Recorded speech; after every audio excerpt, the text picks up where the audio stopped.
telling him about this. And when I first did, I didn't know what word to use for Eric because I didn't know what he was or who he was. That this is a place where learning happens and suffering happens. And through that suffering, like we were talking about with Alicia Keys, things can come through and we can grow and we can learn. There's a lot of people singing her songs that come from that place that then build and grow, and the consciousness learns about itself from these existences. And this gets out there, this gets meta as shit, but it's real. And it's one of these things, like, for someone to see a UFO and they're like, oh, wait, that's real. I want to figure out what that is. After this happened to me, I had to try to figure out what the fuck this is and what this physical existence is and how it relates to this broader awareness of a different thing outside this physical reality. And to be clear, the guy, Eric, the guy you were talking to, if I understood that correctly, he's basically saying he's a future human. No, not at all. So I missed that. That was my initial thought because they knew the future. They knew my future. So I assumed that individual and their consciousness was who knew that. Eric, I would not say he's a normal person. He's had a UFO encounter. His life, his mentality, his brain wiring has been changed. He was pinned down by a UFO and became a different person. Yeah, like held down by a UFO. There's a lot of instances of this happening actually in the UFO literature where I wrote about one that Jacques Vallée wrote about in Passport to Magonia, I think, where this geologist was taken into UFO, stood in front of a computer for what he thought, was like an hour or so. Came back out and he was missing for 4 or 5 days. His dad was like the general of the army, so mounted this massive search. They couldn't find him. He had this little flower in his lapel, and he comes out. He's walking around. Eventually, somebody finds him. Like, dude, where were you? Where were you? The flower's perfectly the same. It wasn't wilted. He didn't have beard growth or anything. He was just in front of this computer, having this information exchange, similar to what happened with me, but inside of a craft. And then suddenly his sleep changed, which also happened to me.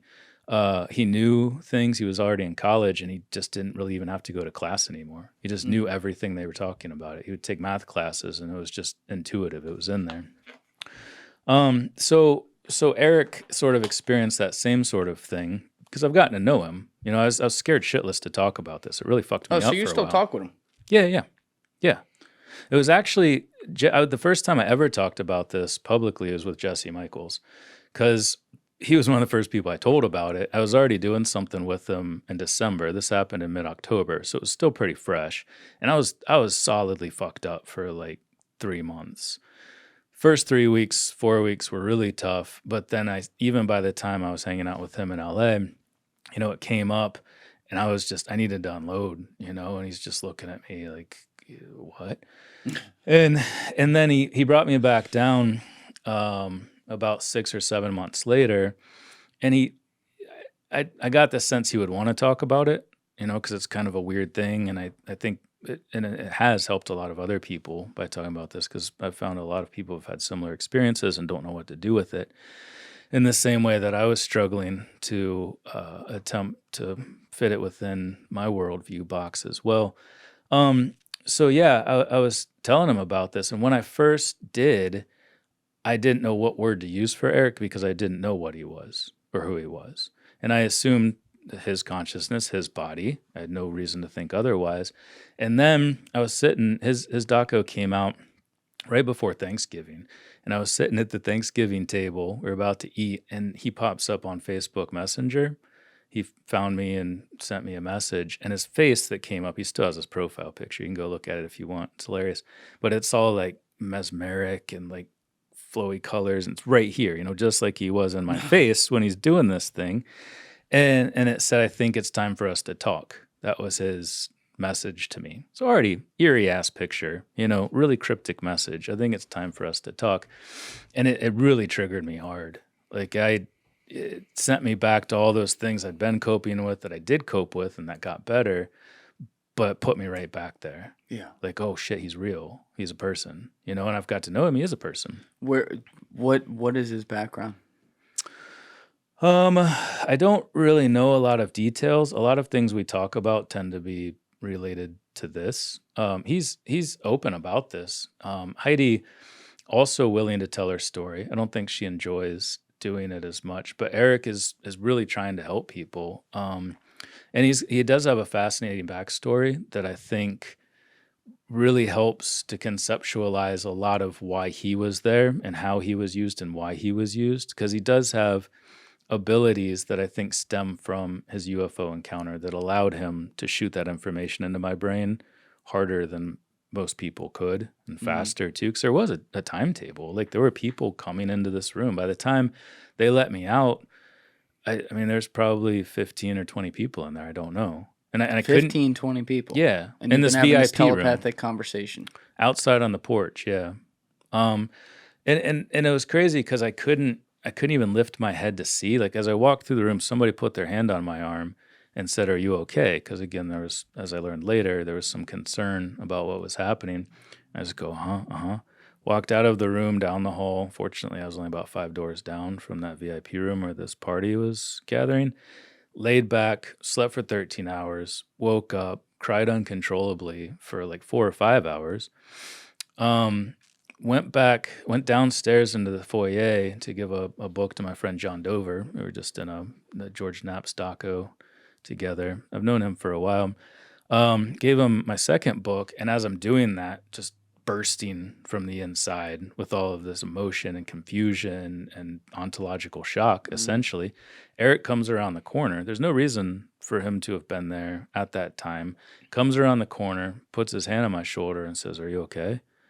I was like, like, my brain was just mush, but it did take away a lot of that, because I was on a panel that same day. I had to like function, the end of conference banquet was happening. There's a lot of stuff that I needed to exist in this physical reality for. And they, through him, in that moment, because they knew where I would be, happened to find a great space to catch me as I'm walking through, and then help to alleviate a lot of that anguish that was associated with the shock of that event. When it switched over, to go back to the event, when it switched over to telepathy, obviously, like, this goes on, as you said, for a little while, and it kind of naturally does it, and you can hear their thoughts and they can hear yours. Did it feel, I'm trying to think how I even want to ask this, but did it feel like you were delayed in understanding what was happening, or were you simultaneously understanding everything that's happening and also being like, holy shit, wow, we're talking to each other's brains right now? Yeah, it was a progression for sure. It started out, again, vocalized, and then, like I said, I didn't even really notice that it turned telepathic, but then eventually I did. I'm like, okay, this is weird. But everything was already weird leading up to it from the very first thing they did, tell me they knew what was in my brain.